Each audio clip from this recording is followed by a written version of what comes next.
This is TWiT. And by the way, this is more trolling flow than news, but we can't not do it, so we have to. But so listen, if you are a user of the Dark Sky weather app, you got a stay of execution. Of course you were. You got a stay of execution. It was going to be shut down on Android on July 1st, but they've extended it to August 1st. So you get one more month of reveling in your favorite weather app. Flo, how are you? Are you spending more time with Dark Sky now that you got this extra month, or have you moved on? I uninstalled it as soon as I switched over to the OnePlus 8. I'm not using it anymore, and quite frankly, I'm a little disappointed at this extension because this is another month I don't get my refund. All right, so Flo, if you don't have Dark Sky, then what do you have? It looks like you are in the hot seat for the app spotlight since we aren't doing the arena anymore. And, well, you have a weather app. So is this what you're using in place of it? Yes, and guess what, guys? Because I try to keep things relevant around here. You can use this with the Play Pass. So if you're paying for that Play Pass subscription, I found you another app to download with one tiny little caveat before we get into it, which is that this app has not been updated since last year. Don't know what's going on with this developer, but the reviews, they've got over 82,000 reviews, the 4.5 out of 5 stars. So, I mean, and I've been using the app, and I will say aesthetically, it does not fill in the gap for Dark Sky. I think one of the big reasons that I was so attracted to Dark Sky was that minimalistic, like, it's very info-centric. It kind of reminded me a lot of Material, like the Material design on Android. And I like to continue in that aesthetic interface-wise. And this one might be a little, it's a little different. The widgets aren't as simplistic as the ones that were on Dark Sky, but you know what? It is a very informative app. So if you're really into the weather and kind of knowing on what's going on in the world, this is a really good app. It's called, I realized I didn't even say what the name was. It's called Weather Live, and it's by the developer Apple on Apps. It's $6 if you want to buy it and you don't have the Play Pass, or if you have the Play Pass, you get it for free. And one of the reasons I really like it is because it gives you it pays attention to detail. So you get things like there's a visibility counter, so it'll let you know how far ahead you can see. So on my screen, I don't have a visual of it, but I'll describe it quickly. On my screen, there's a little section for visibility, and it says 10 miles ahead, which is good. It's nice weather to drive, and, well, that's all we can really do these days.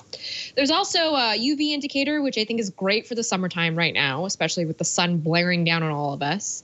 It'll tell you how high it is, whether you should slab on that extra layer of sunscreen. There is info for the sea, including the sea, just the general sea.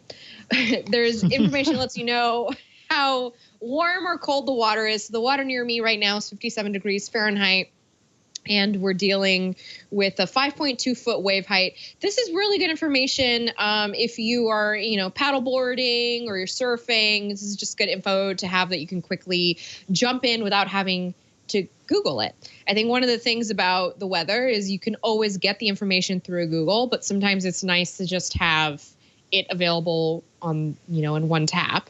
And this app is nice because it just puts it all on the front screen. You just keep scrolling and scrolling on that first app screen to get it.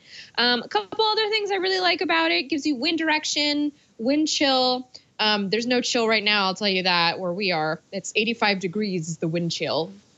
So that's so cold.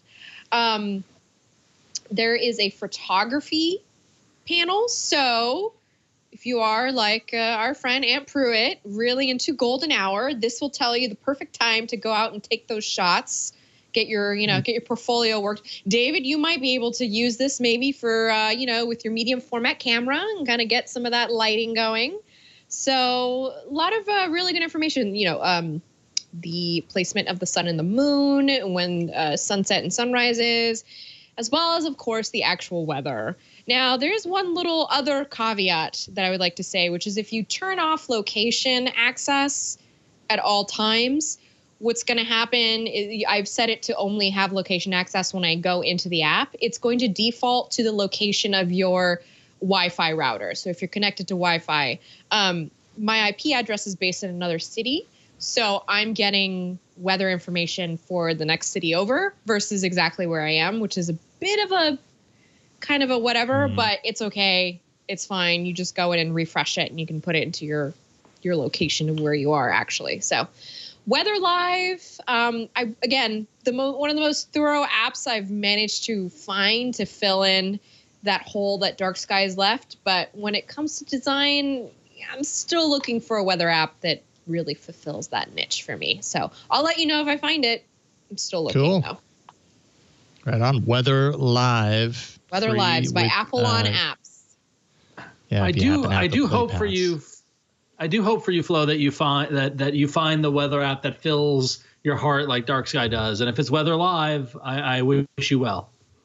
Well, it's just in terms of, I'm really, if I can't find an app that fits me aesthetically, I'm into finding an app that will just be an incredible utility.